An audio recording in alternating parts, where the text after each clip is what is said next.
Broad Street Review podcast is an extension of Broad Street Review, Philly's home for arts, culture, and conversation, an online arts and culture journal covering the greater Philadelphia area.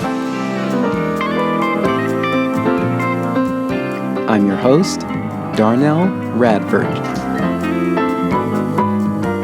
Today on the podcast, Andy Hockman and Andrea Landry talk about This Is My Brave, the nonprofit bringing a mental health storytelling event to Philadelphia. Here is my interview with Andy and Andrea for This Is My Brave.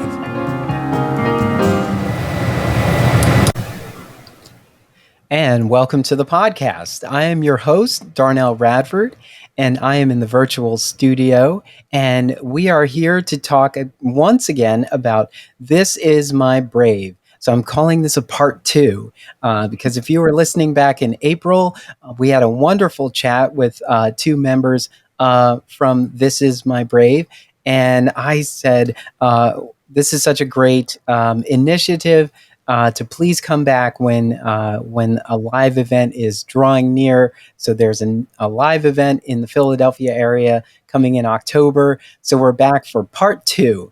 And we have new guests with us today. And I'm going to give them a chance to introduce themselves. And I'm going to start with Andy. Great. Thanks, Darnell. I'm Andy Hockman.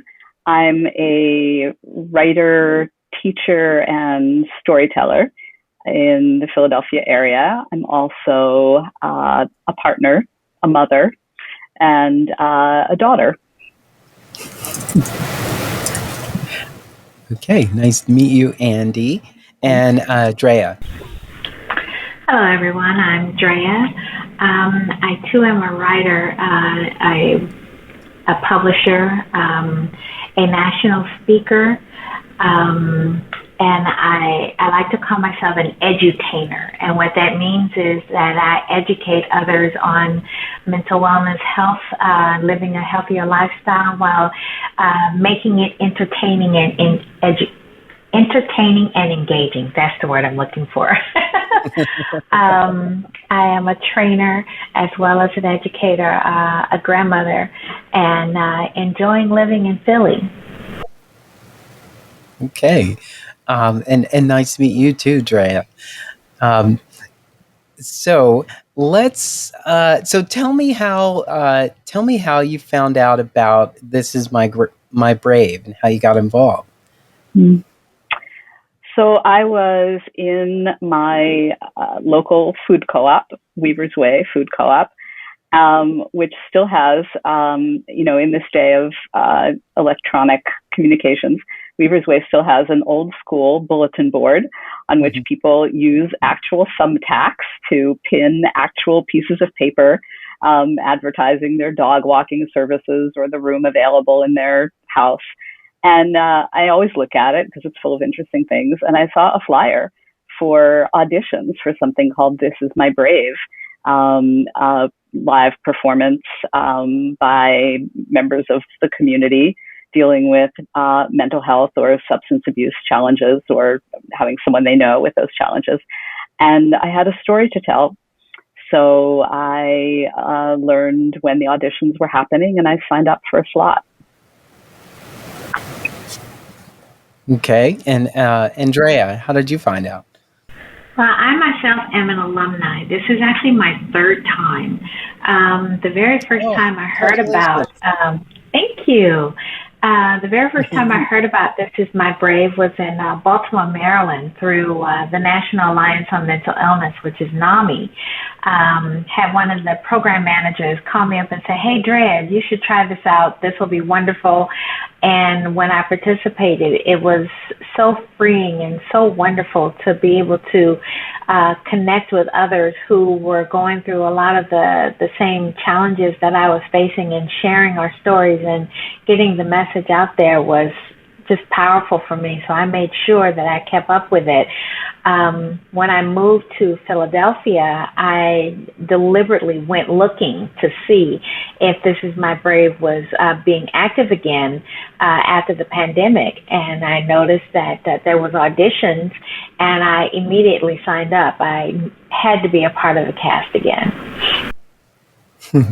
That's great. It's great to have alumni. It's a sign of how good, how great the initiative is to have people just come back for it. So I hope our listeners of the previous conversation and this current conversation sense that, and they will get up off the fence and participate in a future This Is My Brave event. So, Drea, I want to stick with you and talk about your first event. How did you feel about presenting in your first This Is My Brave event? Well, I tell you something. I call myself the diva. And the reason why I call myself the diva is because it is a sign of strength. I've come on a really long journey, and regaining my the control of who I am as an individual and discovering myself, that brought out the diva in me. And in doing so, I became a presenter for NAMI for their program called In Our Own Voice. And that basically allows us to go out into the community to share our stories to different people, such as church organizations, the police department, other mental health organizations. When I discovered This Is My Brave, it's like, oh my goodness, I get to reach a larger audience. It has always been my goal to reach at least one person, because I remember being lost after being diagnosed with bipolar disorder, PTSD, and anxiety, and not understanding the parameters around what it was, what it meant, and how I got it. And standing on that stage and presenting my story, you know, in a way that not only people could relate, but could also have fun with it and understand that they are not alone, understand that they can share their stories and feel comfortable with it too. It just empowered me and fueled my need to speak, to help, to serve. I have a need to serve. I love that you refer to yourself as a diva. I honestly think all women should be divas, should refer to themselves as divas. It is a sign of strength. It allows you to harness your power and remember your worth every time. So it's, I think that's great. And Andy, so you found the advertisement at the co-op, and so you submitted. Once you hit submit, were there any reservations? Did you say, "What did I just do? Oh no!" Or were you just excited? There was a little bit of a gulp there. I'm as a writer, I often write personal material, short memoir pieces and personal essays, and so I'm pretty comfortable with a certain level of public exposure. I think more than some people would be comfortable with, but this is the work I've chosen. But there was definitely an extra layer of hesitation about sharing this particular story. It's a story of living with panic attacks and pretty debilitating anxiety for close to 10 years. And that's not a story I have told everyone. And even while I was going through it, that was something I shared in a very limited and very selective way. For a long time, I even managed to keep it from my girlfriend because I had a lot of shame associated with it. So yeah, this felt different than some of the other things that I've shared publicly. And this is different because when I write, I don't have to look eye to eye with the person who is receiving my words. They're reading them on their own time, in their own space, and a live performance is different. in ways that are thrilling and also in ways that are a little bit terrifying. Yes, I can totally relate to that. This is why I produce a podcast, so we can see each other, but we will Mm-hmm. strip out the video, and it will just Right, be audio. right. Not that I have any concerns about my appearance or your appearance. I thought about, you know, I just want to remove the barrier of thinking like, is is my hair okay? Like, do I have a Right. smudge? Is there something in my teeth or anything like Mm-hmm. that? Just Mm-hmm. wanted to hear voices. Yeah. And also, I was thinking about when people would likely listen. They might be on the Mm-hmm. way to something. They may be in the Mm-hmm. middle of something else. Like, Mm-hmm. I think a lot of people listen to podcasts when they're doing housework, you know? Mm-hmm. And Absolutely. Yeah. Or yes, walking or driving. Mm-hmm. yes. So the spoken word is so much more Yeah. accessible Yeah. in those spaces because you don't have to really pay attention for Yeah. your brain to pick up on the right things. Oh, Which I just I'm glad that you mentioned that, Darnell, about not really worrying about what it is, how it is you look, or how it is you sound. It's so funny. Um, I am the third of four, and my mom was a hermit. She did not like company, and it was always difficult for her with me because I was always a company person and liking to be energetic and out there. And when I became a mom, I wanted to share that energy with my boys. So I would do the most outlandish, outrageous things, and I didn't care how I looked or what it was that I was doing because I was entertaining them. What was really funny was I would take them to the theater, to the movies. And before the movie would come on, we would go like, I don't know, maybe 15 minutes before the movie would start or whatever, before the previews. And me and my boys would go up on stage and we would do our own little dramatic whatever and entertain each other before the movie came on. And then as other people were coming in, they'd see us on stage just being silly, and when I'm on stage now, whether I'm telling my story or doing This Is My Brave, I picture those times and it helps me get in the moment. And I don't think about what my hair looks like or what my clothes look like. I'm just in the moment and enjoying myself, Mm-hmm. Absolutely. I also think it helps to just admit how you feel. If you do feel nervous, if you're like, I was going to try to memorize this and I do have it written down because I might have to look down at it or something, you'll find that the audience is very supportive and they're going to be rooting for you anyway because they want to hear your story. Yeah. So yeah, I think that's great too. I would have loved to have been in that audience to say like, what? So are they doing? So they're doing live show? It could be like this live piece. I think that would be cool.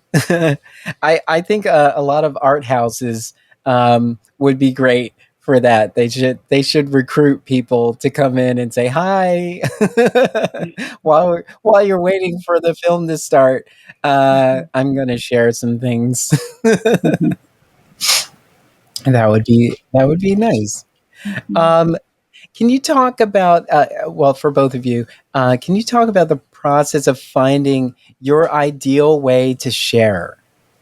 Um, Andy, you mentioned that you are a storyteller, and Andrea being a publisher and a national speaker. Like, how did you find out that this was the way, the best way to share your voice? To share this particular story, you mean, or this experience?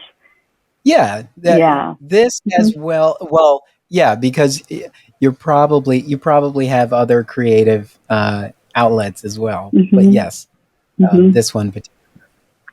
Yeah. I mean, I think that this kind of ties back to what I was just saying about the power and the fear factor of live performance. I could write about this experience, and I have written about it.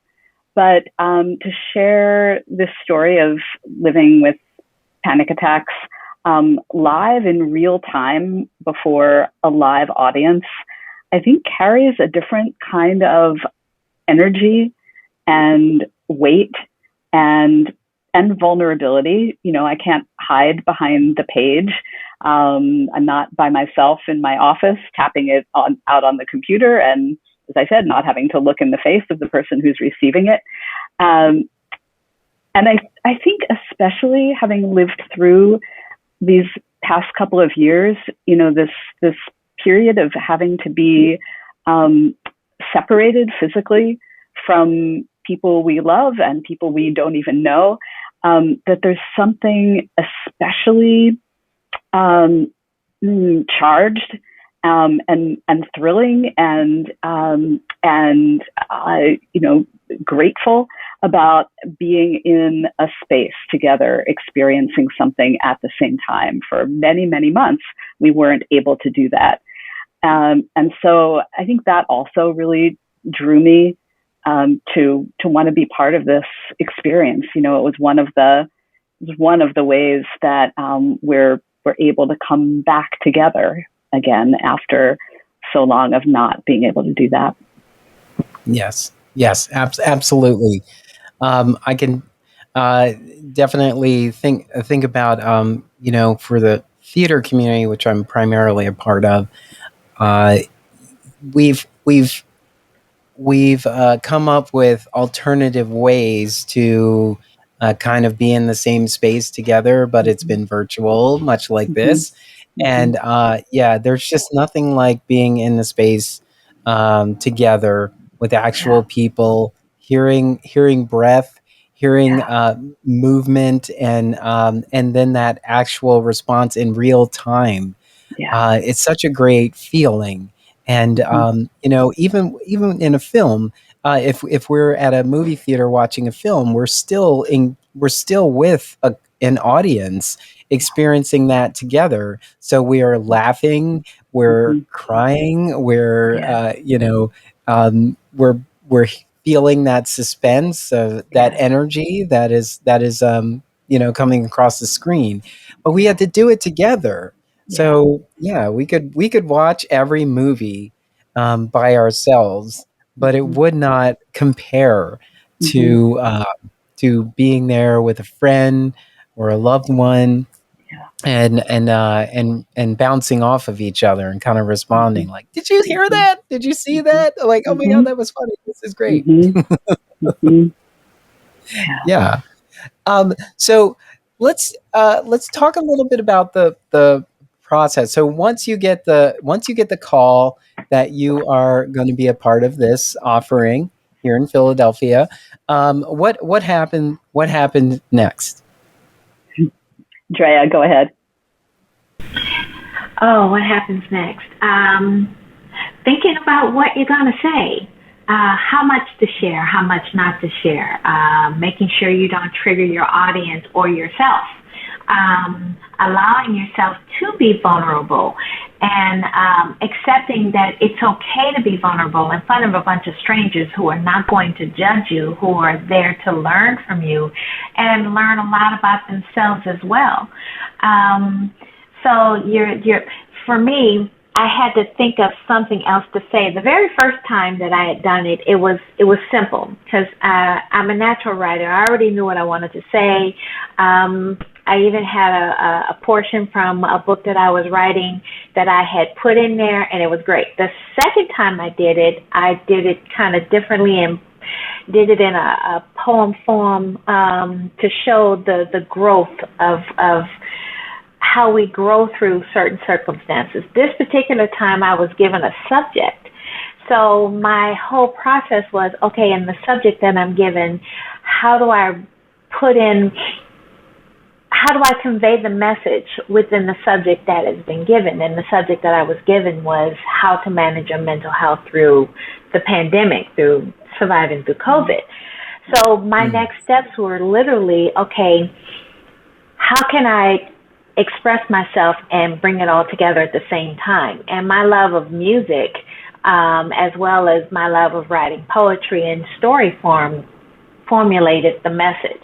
So that was my next step. And then after that, letting my sons and my grandkids and my friends and everyone know, hey, let's get together and bring some other people in and begin the process of getting the message out, putting it on social media and talking to other people to help them understand that this is what's happening and getting them involved.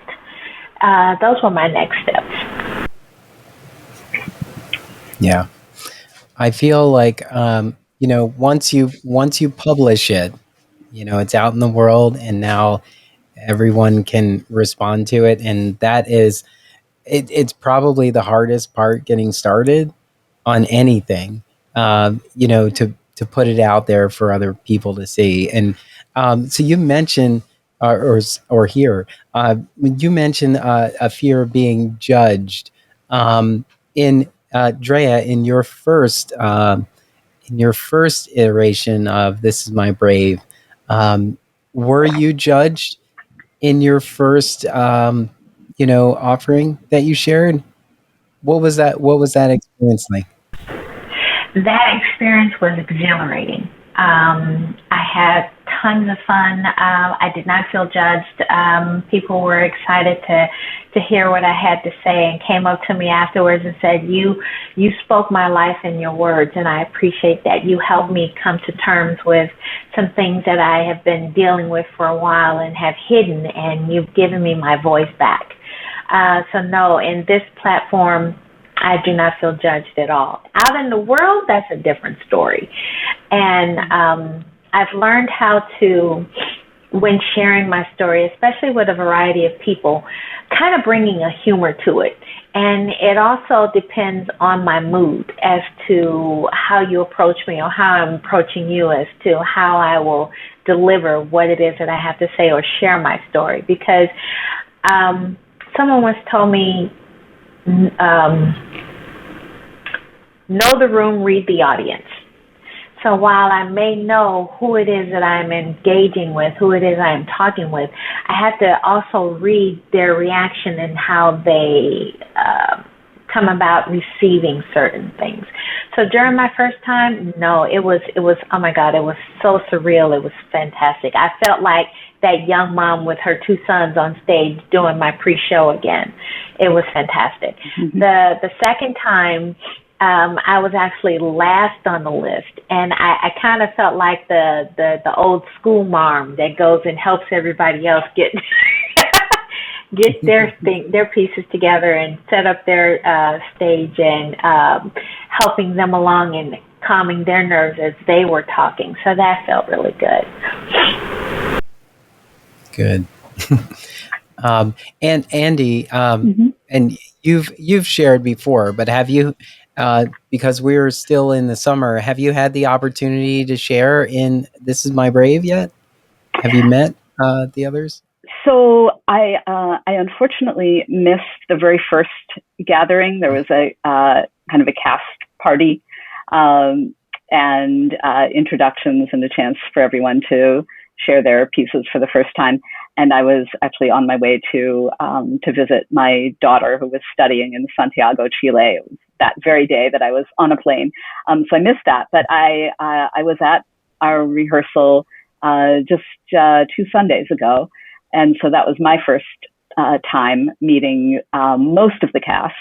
Nearly all of us were there, and hearing everyone's pieces. And I was so struck by both the diversity of people in the room. So, all genders, a range of ages, can't even pretend to guess who was the youngest and who was the oldest and what those ages were, but let's say a range, several decades at least.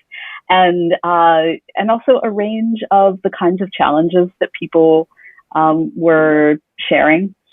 And the mode of performance. So, I haven't seen another This Is My Brave performance, so I have nothing to compare it to. But I can say that this one will be diverse in all of those ways. So someone is dancing. Someone has a story that also feels like kind of a stand-up comedy routine. There's singing, there's poetry. Someone is reading from a novel in progress that's based on autobiographical experience. There are a couple of stories, essays. So it was exciting to be in that room and see diversity play out in all of those different ways. Yeah. And I think we we know this, but we still internally feel um, this this fear of being found out. But once we share our truth and we find out that other people can resonate with it, we feel that we're not alone in those Yeah. situations. Yeah. And especially now, because there is a huge popularity uh, for the production Into the Woods. And so you are not alone. No one is alone. It is like, I have it on a t-shirt, I have it on a poster, it's constantly up so that you just don't feel like you're in it alone, because you're right. During this pandemic, it has been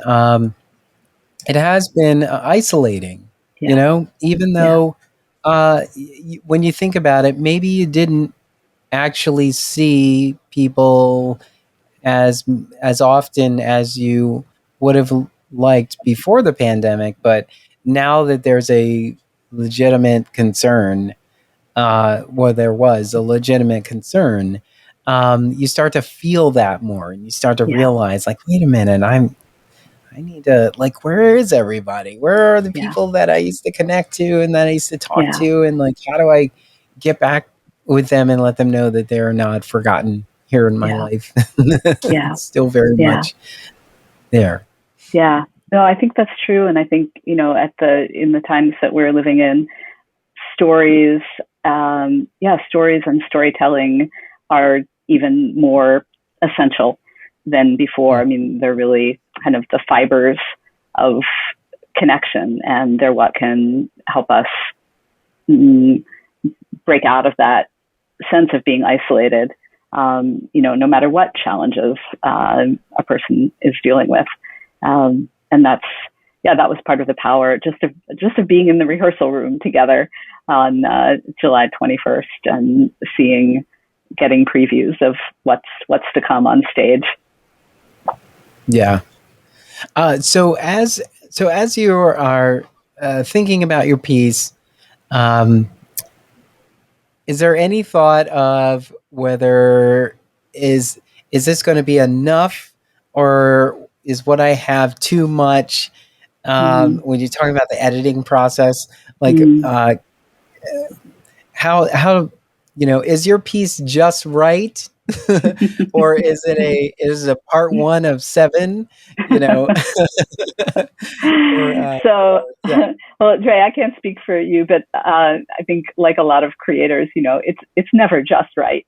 There's always something that you realize during or after that you could tweak. And that's also the beauty of live performance. Each of us will do our piece based on how we're feeling and everything that we bring to the stage, and also on the interaction that we're feeling from the audience. What you were, describing before, Darnell, that you feel when people stop breathing for a moment, and you feel, when you can feel an audience kind of lean in their chairs.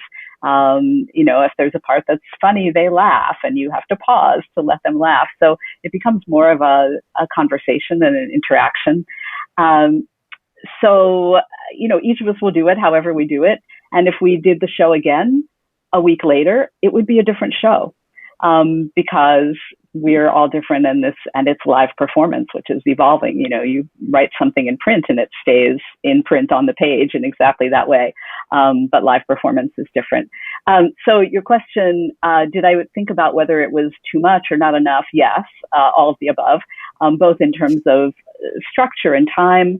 I was trying to, really make it hew to the 5 minutes-ish time frame. And my tendency as a writer is to kind of spill a lot out there and then have to pare it back.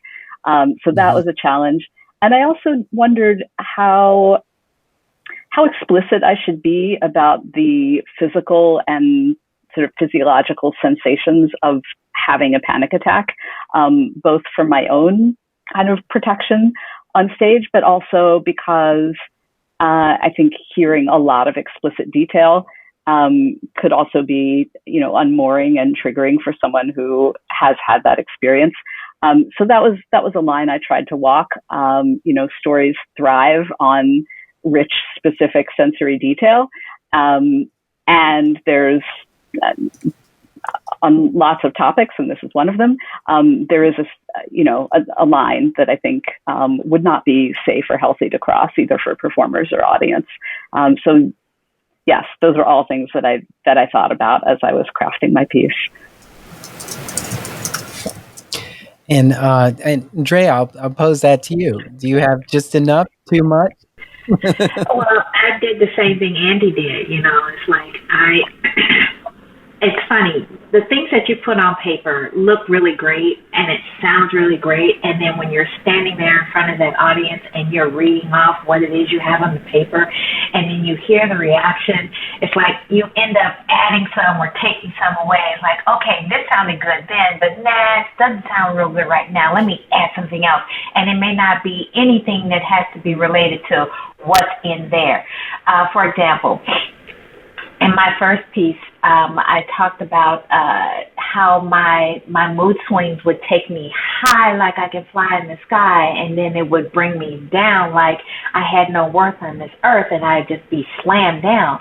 Well, the performer before me was talking about how he was Captain Worry. And so as the audience was reacting to me saying how high it was and I could spend all my money, and then the first thing I said was, hey, you guys want to go shopping? That wasn't part of my piece. It just went in with how everybody was reacting to it. And then when I said being shut down to the ground and how low I feel, in my depressive stage and suicide being an option, what have you, I thought about the Captain Worry guy. I said, yeah, and I could be just like Captain Worry. So my piece, is it enough or too much? As I'm writing it all down, just like what Andy said, pouring in all of this stuff that I want to say, and I'm descriptive, and I try to make you feel what I'm feeling without sending you to that dark place at the same time. It's good for then, but I never know just how much is enough until I'm in the moment, because I can time it, and have it be there on the paper and everything. But once I'm there, I may say what I have on my paper, but I may omit like a whole sentence simply because I'm there, and the reaction that I'm getting from my audience, that sentence is no longer relevant. Something else may go there. Mm-hmm. Yeah. I was going to say, there's a thought of like, you're trying to see how much of it you can just process to memory. But you have your paper, and, sometimes what you've written down in the moment can actually bring up some other things in real time. And then you think about, like, you know what? I'm gonna go rogue on my script for a second and think about this. Reminds me of one other thing. Do we have a few more minutes? And sometimes it happens that way. It's just like my piece right now is a combination of music and poetry, and it speaks like I talk. Sometimes I'll be in the middle of talking about something, and the next thing you know, I'll make up a song about it, or I'll remember a song that goes in with it, and just start, it goes in from there. I was having a conversation with my grandson and his girlfriend, and they were talking about a car, and they were saying, yeah, we want a car that's low to the ground like a lowrider. And the first thing I thought was, da, da, da, da, da, da, da. Da, da, da, da, Yeah. da, right? And they were going, Grandma, stop it. I'm like, what? There's a song. So sometimes it's just natural. It comes out and it brings other people in, and they begin to relate, and they feel more relaxed. They don't feel so, I'm here to learn about mental illness or mental health or recovery or whatever else. It becomes, no, this is me. That's me up there. That's my story. This is my tale. And they not conform, but, oh my goodness, I can't think of the word. relate. They become a part of. That's the word I'm looking for. They become a part of the performance. They're no longer the audience. We're all one. Yeah, you're like, what?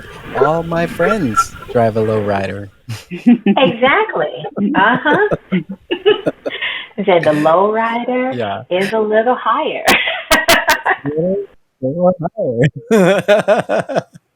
Yeah, I love those moments too, because I think for the audience, they don't know what they're going to resonate with. Yeah. And when they do, yeah.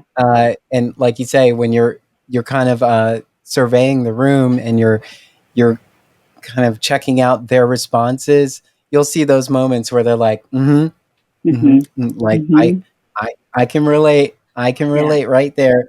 And that must be empowering, to see that response on people's face, especially when you're being vulnerable and sharing your brave with them.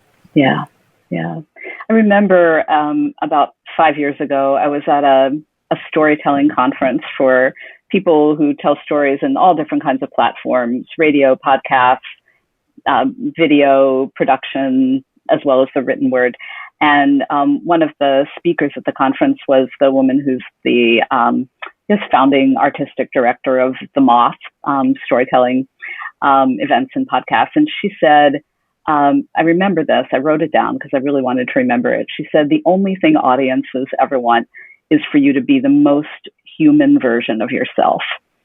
And I thought, okay, I've got to remember that, and be the most human version of myself, whatever that is. Yes. So the Moth has a book out called How to Tell a Story. And it's fairly new, and I read it. I got a kick out of it. There were a lot of really valuable tips in there. A lot of things that I was like, oh, okay, I am doing that. But it was very empowering. It was like enough to, like, by the end of it, now go out and tell your story.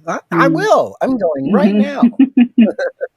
And I think this show, I think This Is My Brave, is likely to have that effect on the people who come to see it. I mean, not, telling your story publicly on a stage in a theater for 300 people is definitely not everyone's dream. But if someone in the audience feels empowered and inspired to tell their story, their brave, whatever mental health or substance abuse challenge that might be, to one other person, then the show will have accomplished what it set out to do. And that's how it begins. It doesn't have to be public storytelling. It can be those smaller private ripples that let people know, one-on-one or in small groups or around a family dinner table, that they're not the only one, that they're in really rich company in their struggle. Yeah. And you know what? One thing that I've learned is that as it's being posted on YouTube and everything, it goes above and beyond the city and the state that you're in. I've had people reach out from different states going, Drea, I saw your story. I saw you on This Is My Brave. I couldn't be there in person, but man, thank you for sharing my story. The one organization that really touched my heart was when Bipolar Magazine reached out to me. And because they were looking at different videos, and they were like, we want to feature you in the magazine and just make it that much broader. And it was awesome. It was awesome. Just how many hearts you touch and help people come out. Yeah, that's great that they reached out. And I bet you it would be, you'd be surprised to know that the people that are reaching out to you even exist. Like, I did not know there was a Bipolar Magazine. And, that publication probably has a lot of valuable information in it for people in and around the brave that is a bipolar disorder. That would be really helpful. So, yeah, that's great. Yeah. Andy, you kind of touched on it in the last bit of what you said, but so I'll pose this to Drea first, and then if you have anything else to add, you can feel free. What would you say to someone? What would you say? Okay, it's October 9th. The event is at an end. Applause, applause, applause. And then you walk off stage, there's still a rousing applause, and then they make you go back out there for another one, and it's crazy, and there's a standing ovation, and I was like, woo! But now you're out in the lobby. And, someone says, wow, that was, you're right, the title says it all. That was brave. You are brave. I don't know if I could do that. What would you say to someone who says that? Or what would you say to someone about sharing their brave? I would tell them to start off small. Kind of like what you said, Darnell. I like being in the podcast to where you can hear my voice and not necessarily see my face, and I'm getting my message out there. So maybe that's the way to start off. If you have social media such as Instagram or Facebook or InstaChat or whatever, start off that way and share your story. Create a YouTube video and share your story. Therefore, you are not engaged in all the people right then, but you're still getting the story out.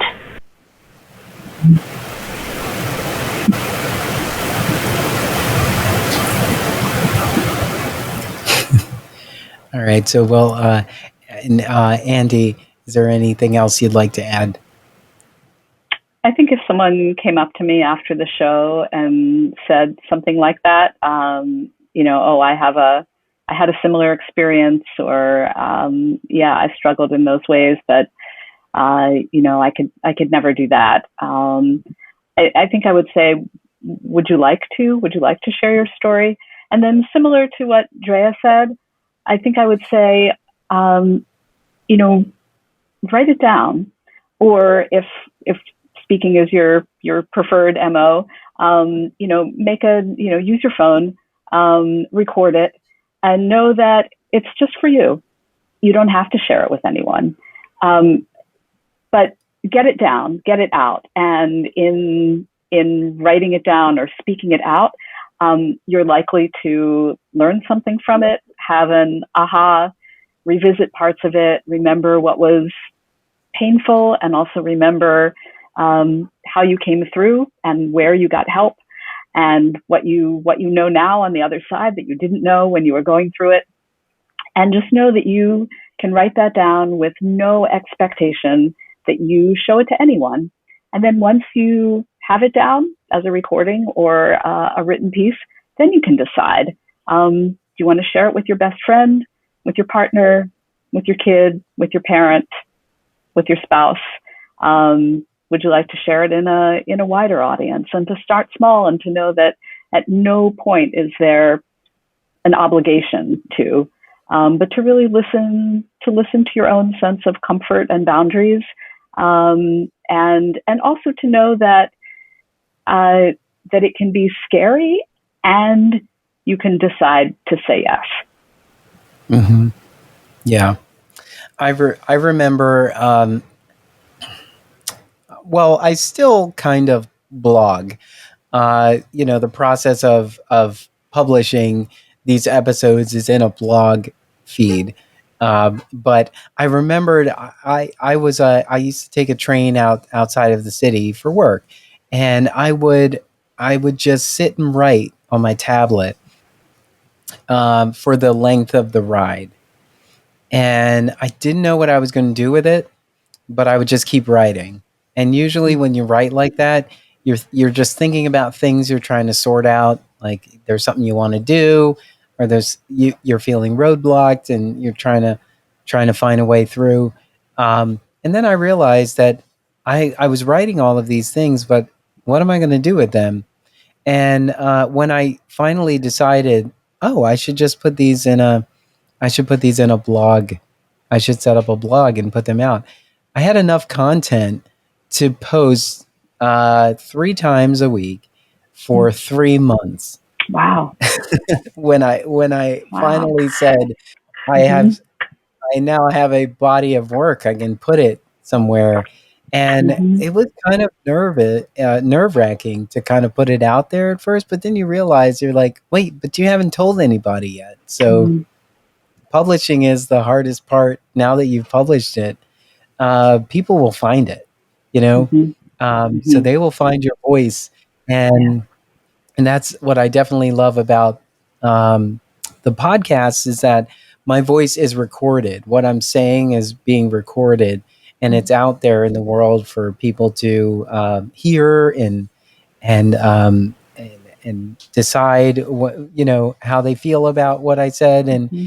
and whatnot. And it's there. And I think I feel more confident about everything I say, even when I'm not in front of a microphone, because of that, Mm-hmm. because I actually have my voice documented out in the world, on record. On Mm-hmm. record, yeah. Mm-hmm. So I think it's such it's such an empowering thing to just put your thoughts to paper, whether it's Yeah. digital or hard copy, Yeah. to do that. Um, so the piece that you decide to present in This Is My Brave event, what will you do with your piece after this event? Or have you given any thought to it? Mm. Andrea, this is your third time. So, like, what do you do after the first one? It's already on their YouTube channel, but what do you do with it? Oh, I share it. I share it all over the place. I share it during conferences. I share it in classes that I facilitate, and helping others share their stories and tell their stories and feel empowered. And it's funny because just as we began this podcast, I was just thinking about what to do with all three of these stories. And I think what I'm going to start doing is I'm going to put it in a book, make it like a little chapter read, and it'll be the Brave show.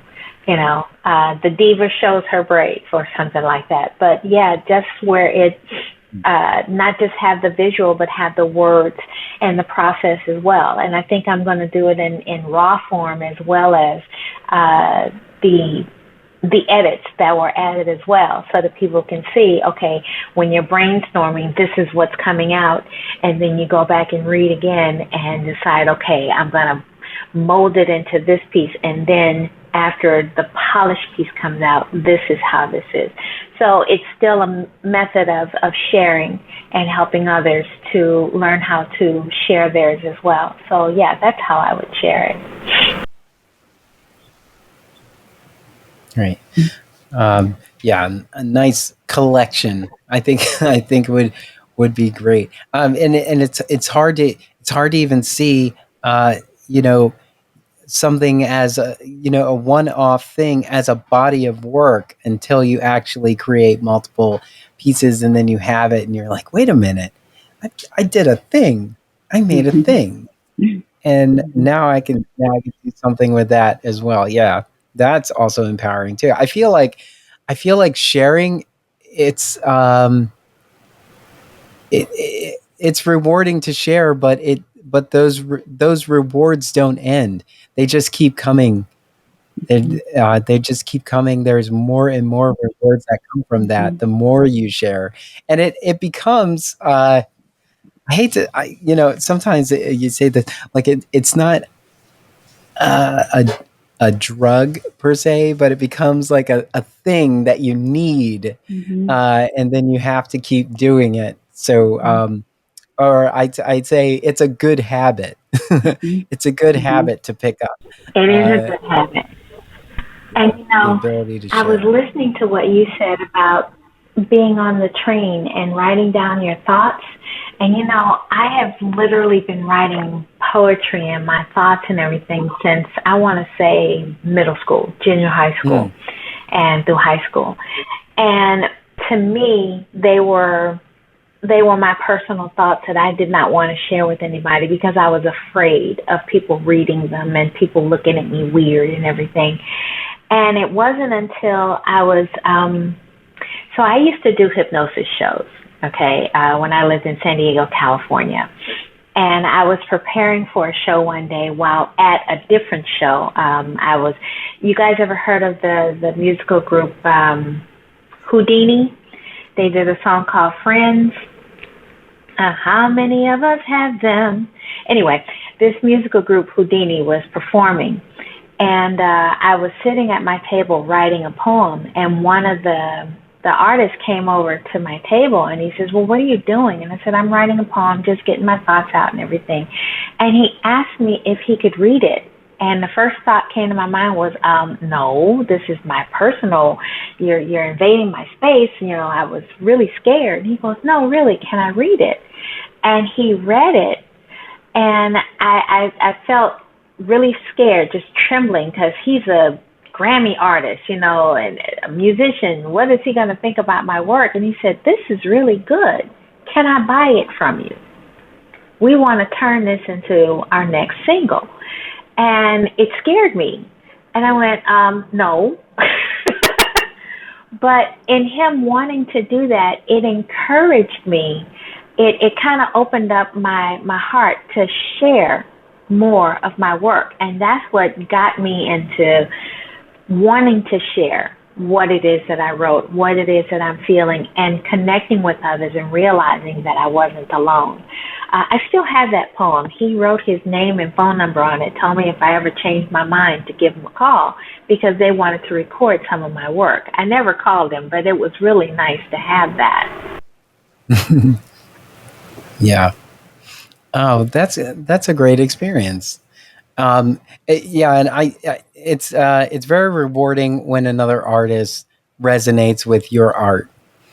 And it's it can be intimidating because if you value their art for particular elements that maybe you don't embody in your own art, I think we all kind of create this. We kind of add sort of an additional anxiety because we're just like, no, I like your art. No, but I like your art. It's like, no, but your art is good. No, your art is good. But I think I love that about being an artist. I feel like if anybody can find a way to sort of round up or justify being an artist, they should just call themselves an artist.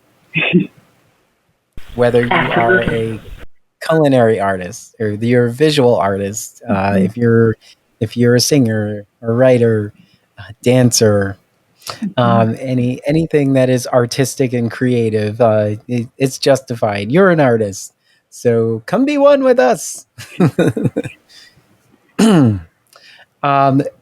So before we wrap up, I just want to give you both an opportunity to say anything else about This Is My Brave, this experience in general, and before we sign off. Mm-hmm. Well, I guess I was thinking more about your question. What would I say to someone in the audience who came up to me after the performance and said, "Oh, I could never do that"? And I think if it seemed to me that they really wanted to be encouraged to do it, I think I would say, when you share a part of your life, a part of your experience that is real and vulnerable and reminds us all of how human we are and how complicated and messy life is, that is a gift to the people who are listening to you. It's also a gift to your collaborators, to the other people on stage.